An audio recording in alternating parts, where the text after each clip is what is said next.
మళ్ళీ ఇప్పుడు తాజాగా కూడా అది కంటిన్యూ అవుతుందా? బాబు గారి మీద మచ్చ చెరిపేసే ప్రయత్నం ఎందుకు అంత గట్టిగా చేస్తున్నారు? జగన్ ఏమో దుర్మార్గుడు, డబ్బులు వసూలు చేసుకున్నాడు, తన సంస్థలో పెట్టిన పెట్టుబడులు నేరం కాబట్టి అతని జైలుకి పంపించడంలో తప్పు లేదు. ఇది మనం సైకలాజికల్గా ప్రిపేర్ అయ్యి ఉండాలి.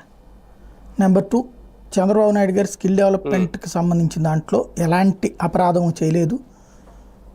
సదరు సంస్థ అనవసరంగా కేసు పెట్టింది. ఈడీ లాంటి సంస్థ అందులో ఆస్తుల్ని అటాచ్ చేయడం కూడా తప్పే. కాకపోతే అవినీతి జరిగి ఉంటుంది కానీ అది చంద్రబాబుకి సంబంధం లేదు. అది కింద స్థాయి అధికారులే చేశారు. అందుకని వాళ్ళ మీద ఈడీ కేసు పెట్టుకోవడంలో తప్పులేదు. ఇది మీరు సైకలాజికల్గా ప్రిపేర్ అయిపోతే అసలు ఇందులో ఇష్యూనే ఉండదు. బేసిక్గా అంత మించి ఏం లేదు ఇక్కడ జరుగుతున్నది.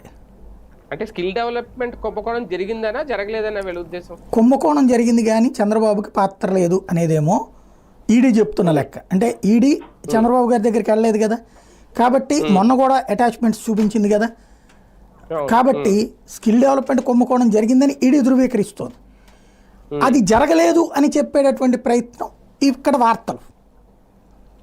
కుంభకోణం నిజం, అది ఈడీ చెప్తున్నది.